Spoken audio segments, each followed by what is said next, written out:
The ship broke through the clouds, and Una pressed her face against the window like a child seeing snow for the first time. Below her, the Keth homeworld stretched out in colors she had never seen before. 2 suns hung in the sky, one orange and one deep red, and they painted everything in shades of gold and copper. The forests were not green like Earth. They were red and bronze, with trees that looked like they were made of metal. Una was 32 years old. She had spent her whole adult life studying aliens, reading about them, dreaming about them. But she had never actually met one. She was a xenobiologist, which meant she studied how alien creatures lived and behaved. For 3 years, she had trained for this mission. She had learned the Keth language. She had studied their history. She had memorized their customs and laws. But now that she was actually here, her hands were shaking. The Keth were not friendly creatures. They were predators, the most dangerous species humanity had ever encountered. They stood over 7 feet tall, with bodies covered in silver fur that shimmered like moonlight. Their faces were like big cats, with sharp teeth and eyes that glowed in the dark. They had claws that could cut through metal, and they moved with a grace that made Una think of tigers stalking through tall grass. For millions of years, the Keth had been hunters. They had built their entire civilization on the hunt. They conquered other planets not for resources or land, but for the thrill of the chase. When they first discovered humans 10 years ago, they had looked at the small, soft, clawless creatures and seen easy prey. They had been very wrong. The war lasted only 3 months, but it changed everything. The Keth had expected humans to run and hide. Instead, humans ran toward them. The Keth had expected humans to fear their claws and teeth. Instead, humans smiled and showed their own teeth, which the Keth found deeply disturbing. The Keth had expected an easy victory. Instead, they found themselves fighting creatures who seemed to enjoy danger, who kept attacking even when they were losing, who refused to surrender no matter what. In the end, the Keth asked for peace.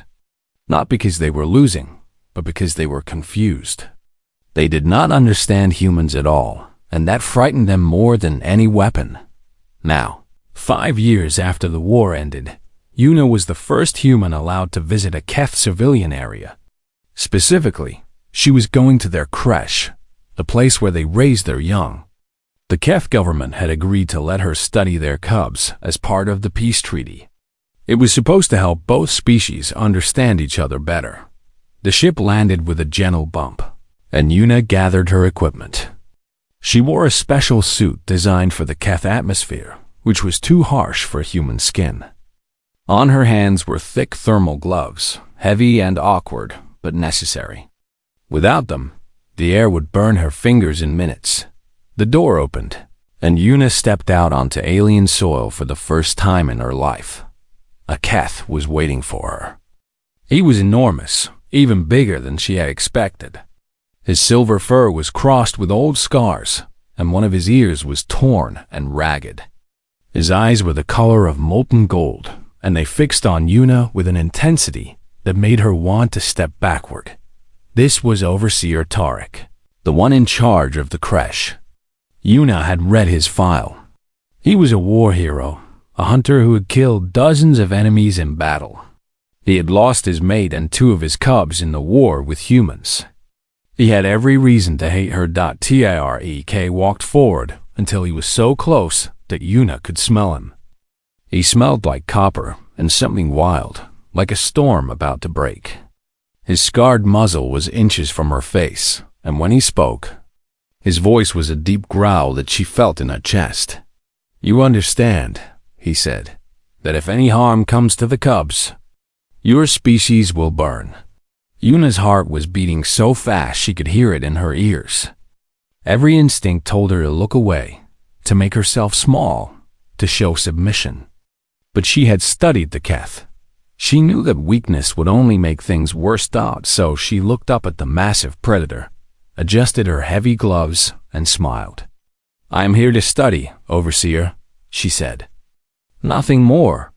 Tarek's ears flattened against his skull. His lips pulled back slightly, showing the tips of his fangs.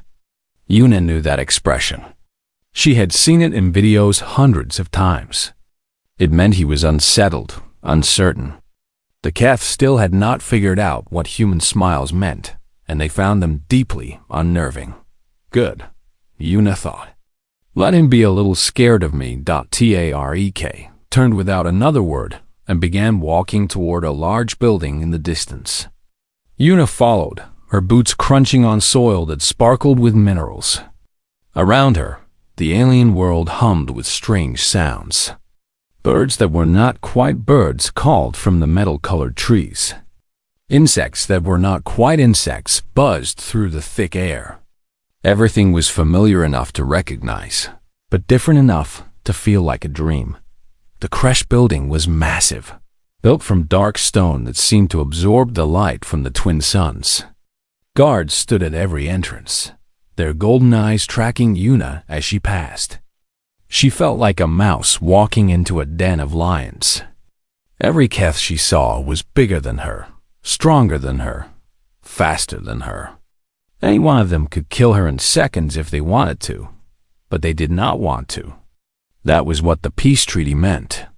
That was what Yuna was counting on. Inside, the building opened up into a vast space that took Yuna's breath away.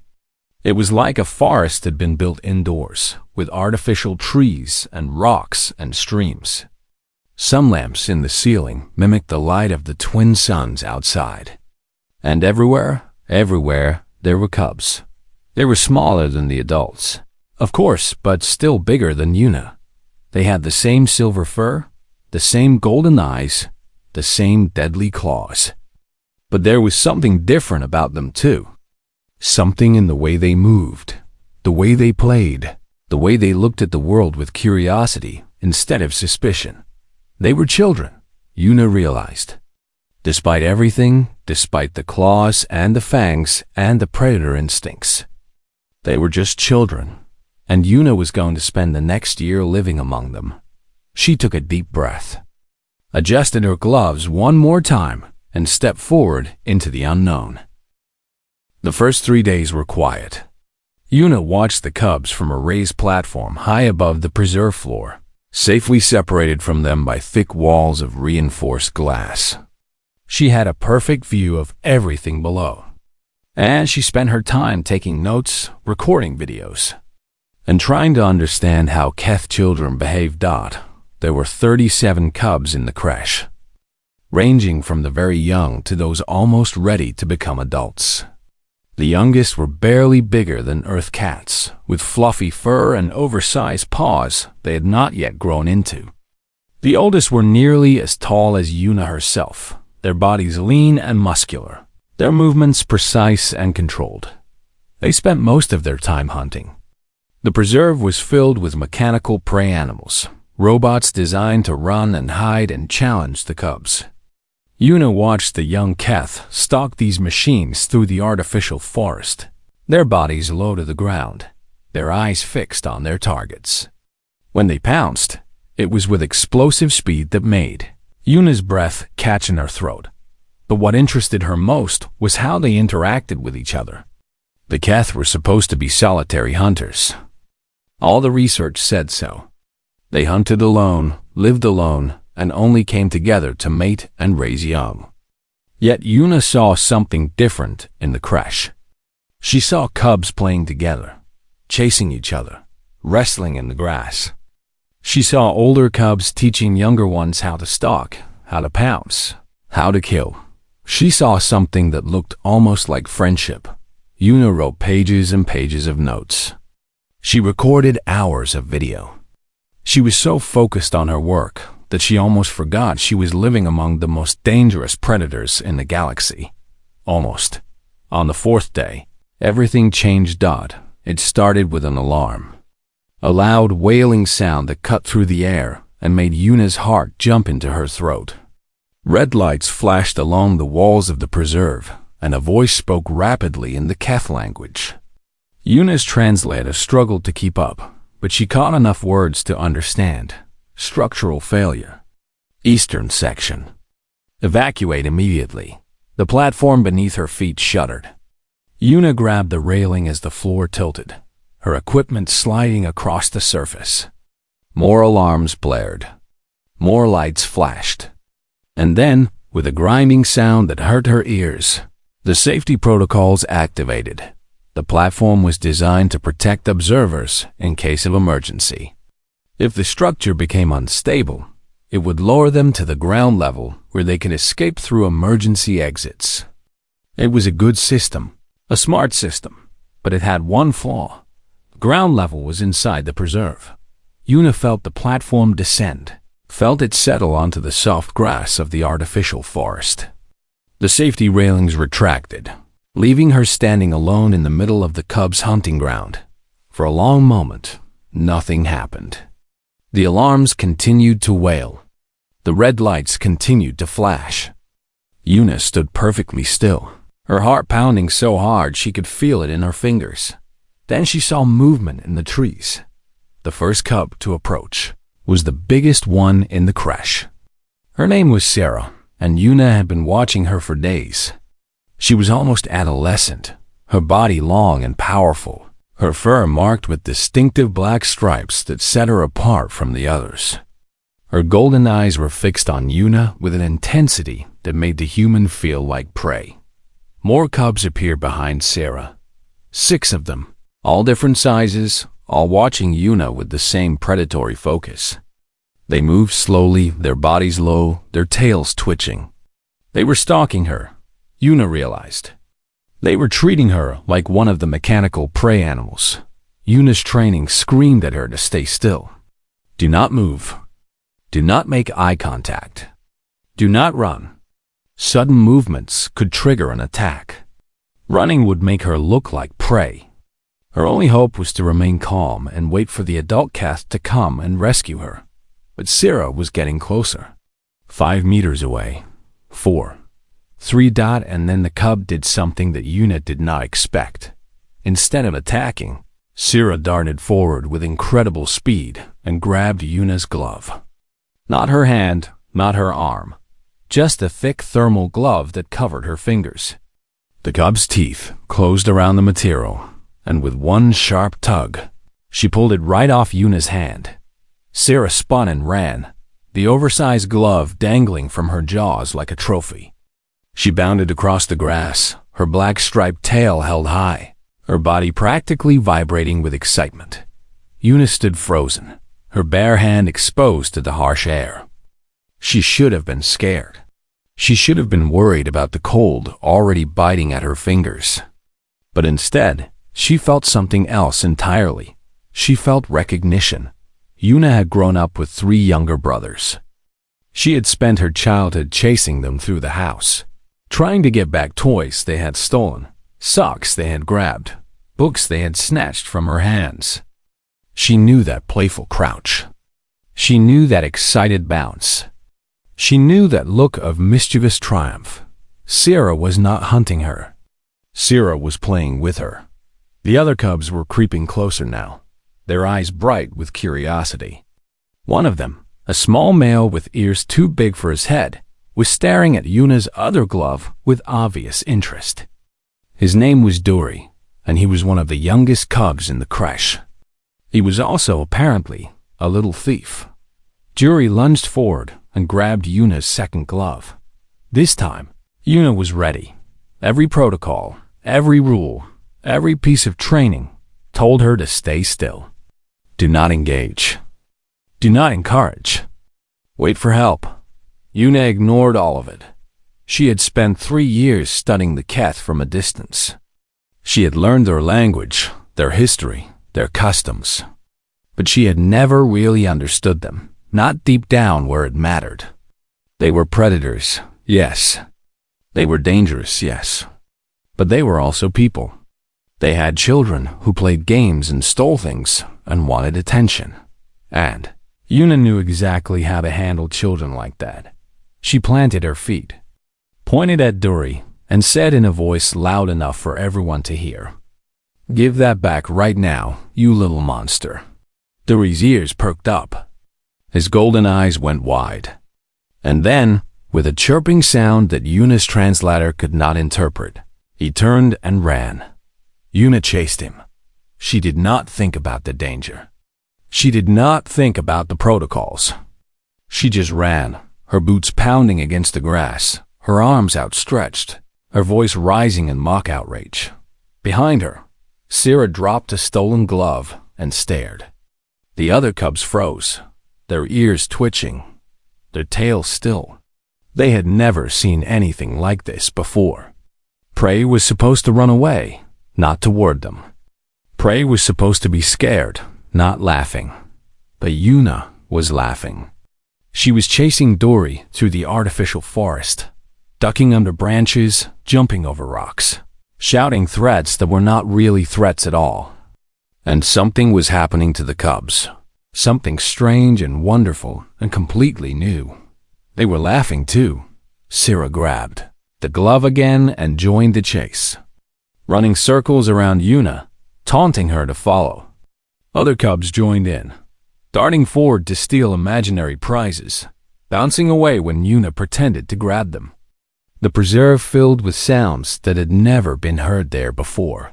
Human laughter and Keth chirping mixed together in a chaotic, joyful noise. High above, on an observation deck that had not been damaged by the structural failure, Overseer Tarek stood watching. His golden eyes were wide. His scarred muzzle hung slightly open. Behind him, other adult Keth gathered, drawn by the strange sounds from below. None of them said a word. None of them moved to stop what was happening. They just watched as a small, soft, clawless human taught their children a new way to play. The game lasted for almost an hour before the adult Keth finally stopped it. By then, Yuna was covered in grass and dirt. Her hair had come loose from its tie, and her fingers were numb from the cold. But she was smiling so hard her face hurt. The cubs did not want to stop. When Overseer Tarek came down to the preserve floor, they gathered around Yuna like she was something precious, something they wanted to protect. Sierra stood at the front, her body positioned between the human and the adult Keth, her golden eyes defiant. Tarek stared at the scene for a long moment. His expression was impossible to read. Then he turned to Yuna and said, in a voice that was almost quiet, "You should not have done that." "I know," Yuna said. She was still trying to catch her breath. But they started it. One of the younger cubs chirped, and Yuna could have sworn it sounded like a laugh. Tarek's ears twitched. He looked at the cubs surrounding Yuna, at their bright eyes and wagging tails, at the way they leaned toward the human like flowers toward the sun. Something shifted in his expression. Something Yuna could not quite identify. "Come with me," he said. "We need to talk." Yuna followed the overseer out of the preserve and into a small office. The room was bare and simple, with stone walls and a single window that looked out over the alien forest beyond. Tarek sat behind a desk that was too small for him, and Yuna took a seat across from him. For a long moment, neither of them spoke. Then Tarek said, "What you did was dangerous. The cubs could have hurt you. They could have killed you. But they didn't," Yuna said. "No, they didn't." Tarek's claws tapped against the desk, a nervous habit that Yuna had noticed before. "Why not?" Yuna thought about the question carefully before answering. She thought about the cubs, about the way they had chased her and let her chase them. She thought about Sierra and Dory and all the others, about the sounds they had made, the joy in their eyes. "Because they were playing," she said finally. "And you don't hurt someone you're playing with." Tarek's ears flattened. Keth cubs do not play like that. They hunt, they fight, they compete. What you did with them, we have no word for it. "On Earth, we call it tag," Yuna said. "It's one of the oldest games humans have. Children have been playing it for thousands of years, maybe longer. One person chases the others, tries to catch them. When they do, the roles switch. It teaches children how to run, how to dodge, how to work together. Work together, Tarek repeated slowly, like the words were strange in his mouth. The Keth do not work together. We hunt alone. Do you? Yuna leaned forward. Because that's not what I saw in the preserve today. I saw Sarah directing the other cubs. I saw them coordinating their movements, flanking me, creating distractions. They were working as a team, Overseer. They figured it out on their own, just from playing a simple game. Tarek was silent for a long time. His golden eyes were distant, thoughtful. Yuna could see him processing what she had said, fitting it into his understanding of his own people. Finally, he spoke. During the war with your kind, we were confused. Humans are small and weak. You have no claws, no fangs, no natural weapons. Yet you fought us to a standstill. We could not understand how, and now? Yuna asked. Now I begin to see. Tarek's voice was soft, almost wondering. Your species plays together. From the time you were cubs, you learn to chase and be chased, to hunt and be hunted, to work as one. By the time you are adults, cooperation is as natural to you as breathing.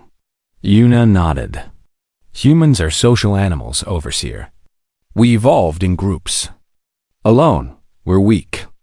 Together, we're the most dangerous predators our planet has ever seen.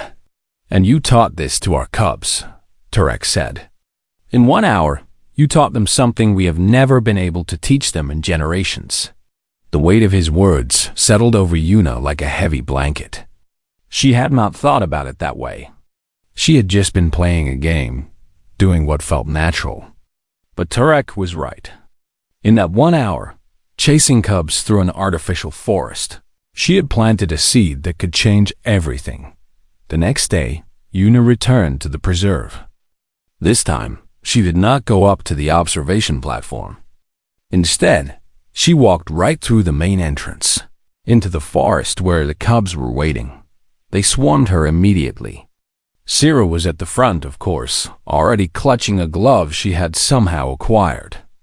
Behind her came Duri with his oversized ears, and dozens of other cubs whose names Yuna was still learning.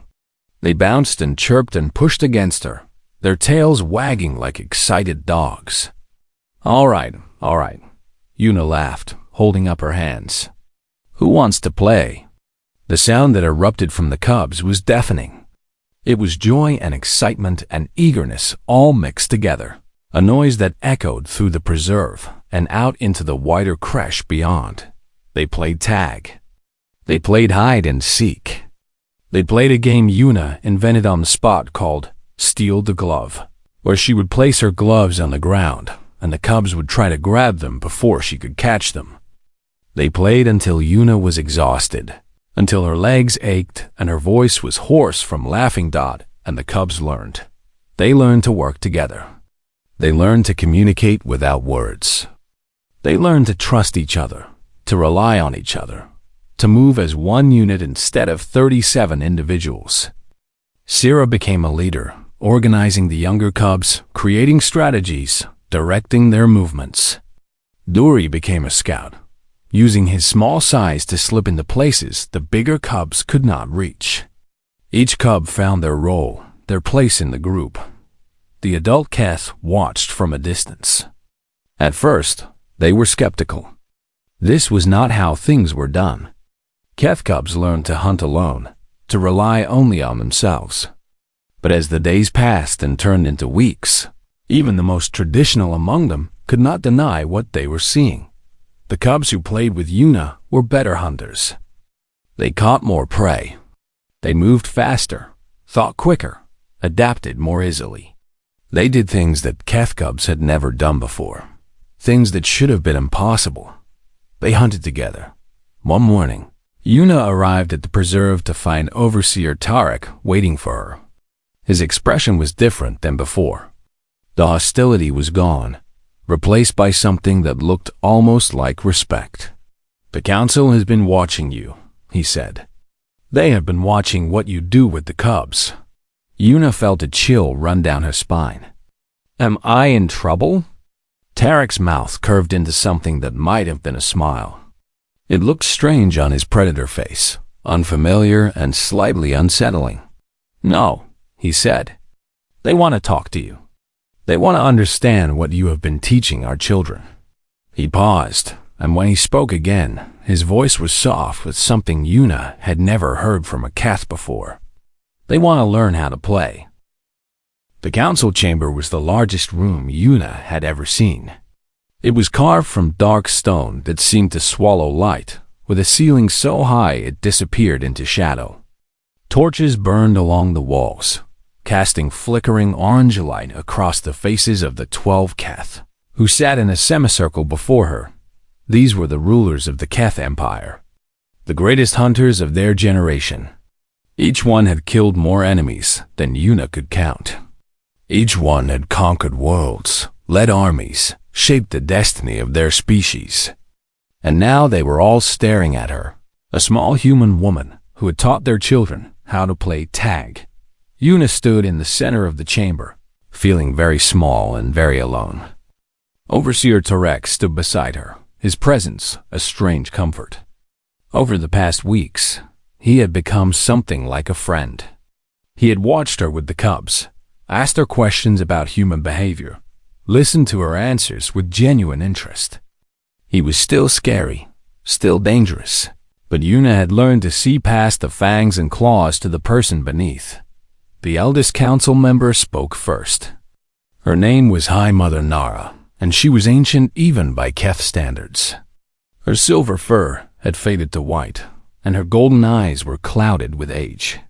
But her voice was strong and clear. "Human," she said, "you have done something remarkable. Our observers report that the cubs in your care have changed. They hunt differently. They think differently. They work together in ways that have not been seen among our people for generations." Yuna swallowed hard. "I just played with them, High Mother. That is all. That is not all."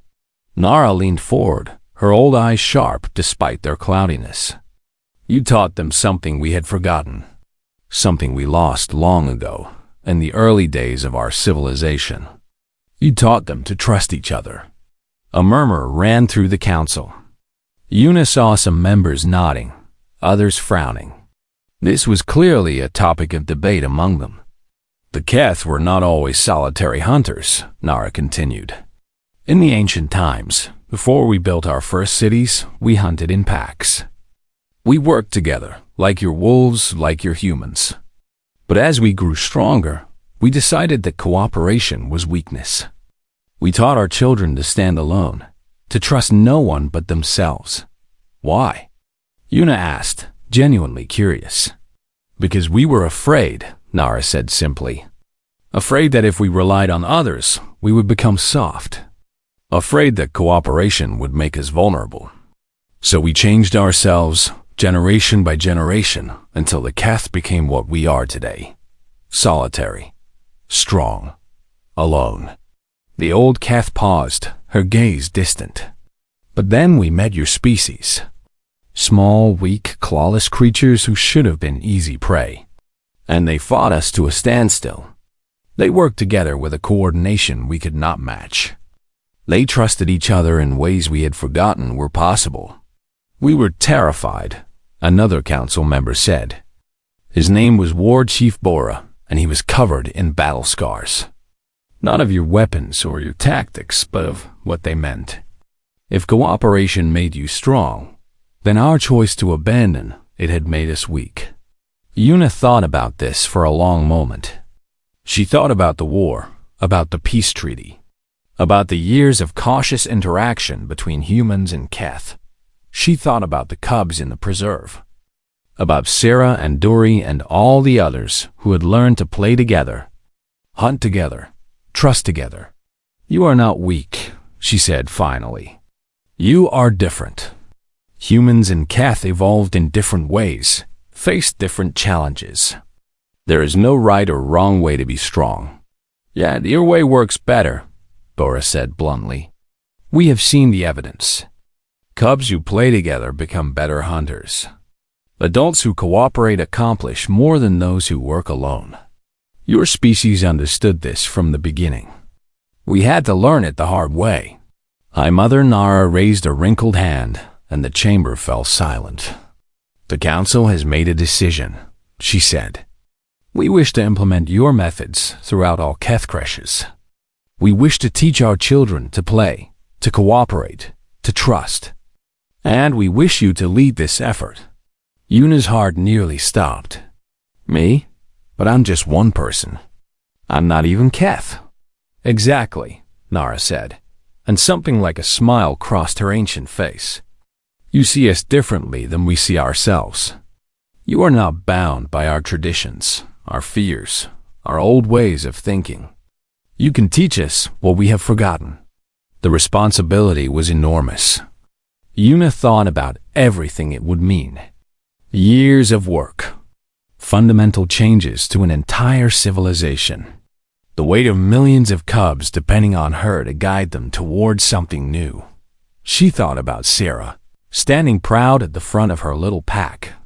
She thought about Dory, with his oversized ears and mischievous eyes. She thought about all the cubs who had learned to laugh, to trust, to work together. "I will do it," she said. "But I have one condition." Nara's ears perked up. "Name it." "I will not do this alone.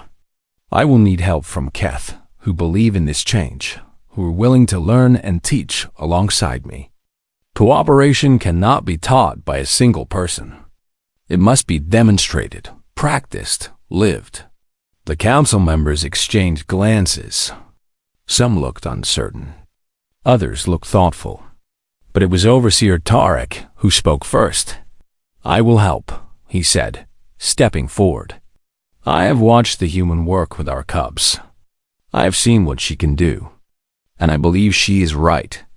The future of our species depends on learning to trust each other again." Other voices joined in. War Chief Bora, a young council member named Keeper Gina. One by one, the Keth stepped forward, pledging their support for something that went against everything they had been taught since birth. High, Mother Nara watched with tears in her clouded eyes. "This is the beginning of something new," she said softly. "Something our ancestors dreamed of but never achieved. The humans did not conquer us with weapons. They conquered us with an idea. And now that idea will change us forever." The work began the next day. Yuna traveled to creches across the Keth homeworld, teaching caretakers how to play with their cubs. She trained observers to recognize the signs of cooperation, to encourage teamwork instead of competition. She wrote guides, created games, developed programs that could be used by anyone. It was not easy. Many Keth resisted the changes. They called it weakness, corruption, the contamination of human ways. There were protests, arguments, even a few attempts on Yuna's life.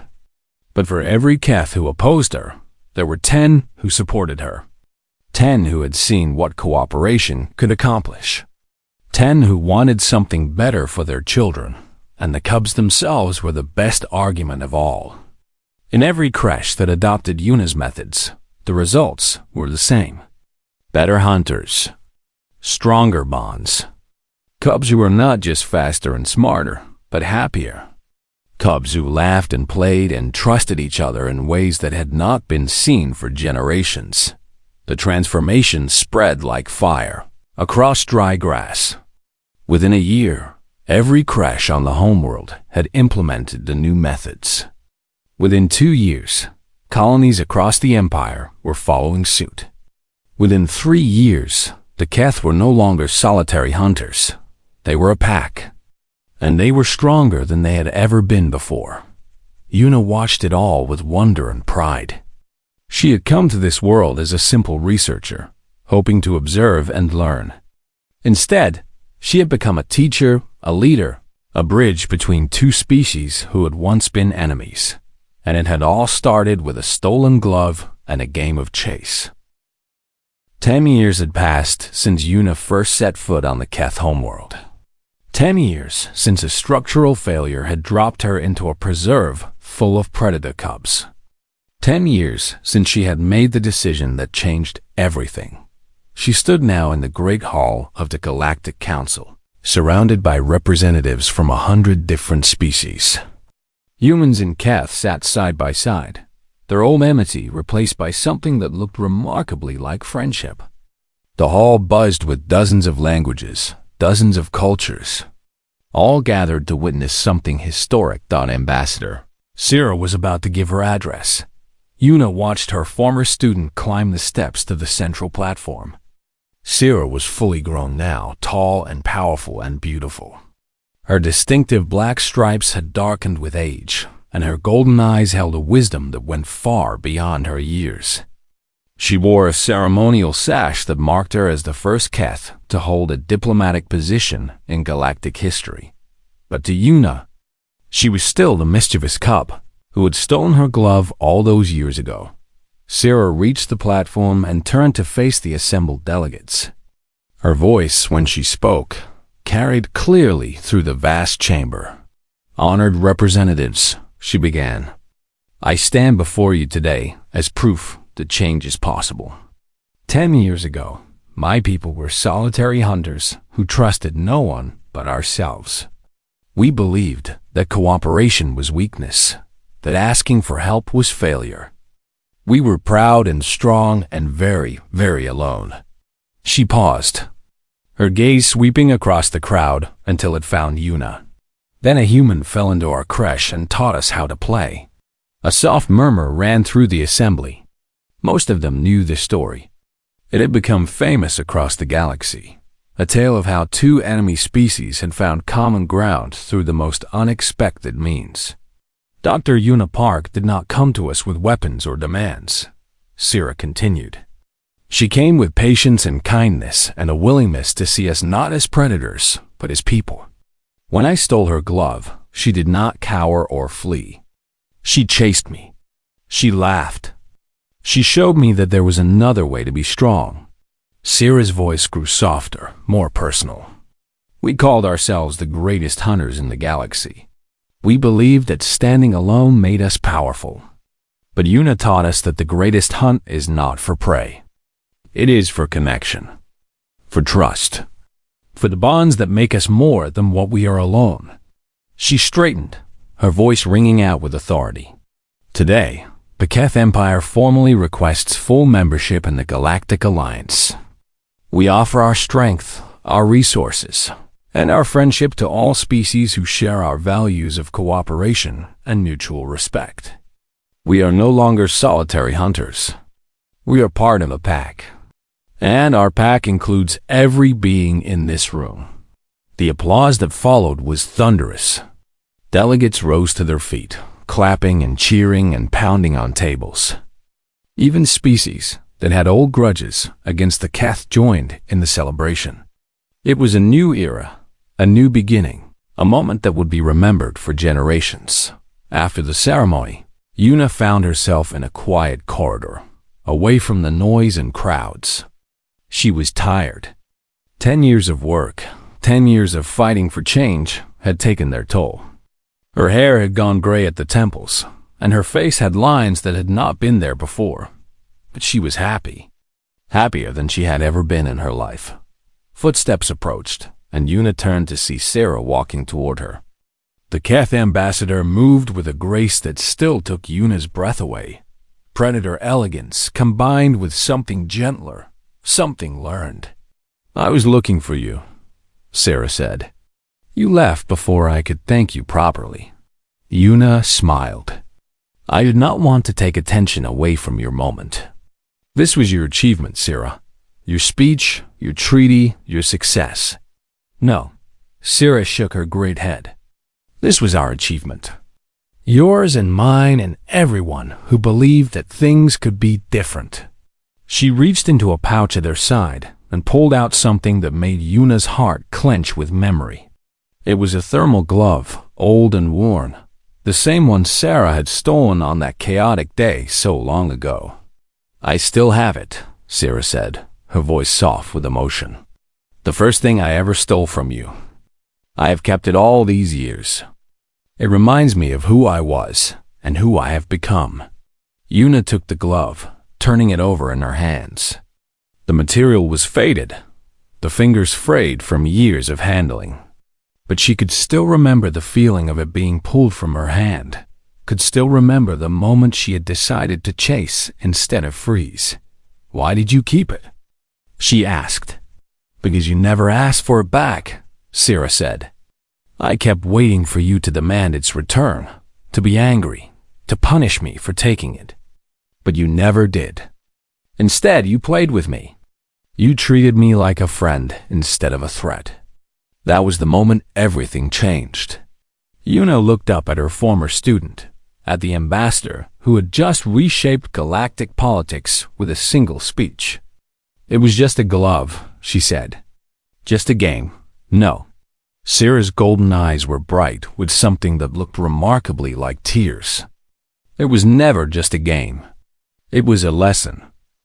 The most important lesson anyone ever taught me. That strength does not mean standing alone. That trust is not weakness. That sometimes the bravest thing you can do is let yourself be caught." Yuna felt her own eyes growing wet. She reached up and placed her small, soft, clawless hand on Sarah's arm, the same gesture of connection she had made 1,000 times over the past 10 years. "Will you chase me again?" Sarah asked, and there was something young and hopeful in her voice. "Like before, when I was a cub and you were the strange creature who fell into my world?" Yuna laughed, the same startling sound that had once confused and frightened Keth, but there was nothing frightening about it now. Now it was just the sound of joy, the sound of friendship, the sound of two beings who had found each other across the vast darkness of space. "Only if you can catch me first," she said, and then she ran. She was 52 years old, gray-haired and tired and far from the young researcher who had first stepped onto the Keth homeworld. But as she sprinted down the corridor of the Galactic Council building, she felt like a child again. She felt alive behind her. Sierra roared with delight and gave chase. The guards stationed along the corridor watched in confusion as the newly appointed Keth ambassador bounded after a laughing human woman, her ceremonial robes flying behind her. They did not understand what was happening. They did not know the history, the story, the meaning behind this strange game. But somewhere deep in the building, word spread quickly. In meeting rooms and offices and corridors and chambers, beings of a dozen different species heard about what was happening. And one by one, they came to watch. They saw a human and a Keth, running and chasing and laughing together. They saw two species who had once been bitter enemies, playing like children in the halls of power. They saw proof that change was possible, that understanding could bridge any gap, that even the deepest divisions could be healed. And in that moment, watching the chase unfold, they understood something important. The greatest hunt was not for prey or power or dominance. The greatest hunt was for connection, for joy, for the simple pleasure of running together through an uncertain universe, trusting that someone would be there to catch you when you fell. Yuna let Sierra catch her at the end of the corridor. The Keth's massive arms wrapped around her in something that was not quite a hug, but close enough. They stood there, breathing hard, laughing softly, holding on to each other like the old friends they had become. "Thank you," Sierra whispered. "For everything?" Yuna closed her eyes and smiled. "Thank you for stealing my glove." Outside the windows, the stars burned bright against the darkness of space. Somewhere out there, on the Keth homeworld, cubs were playing in preserves, learning to trust, learning to cooperate, learning to be something new. On human worlds, children were hearing stories about the ambassador who had once been a thief and a scientist, who had taught an empire how to play. The galaxy was changing, and it had all started with a chase.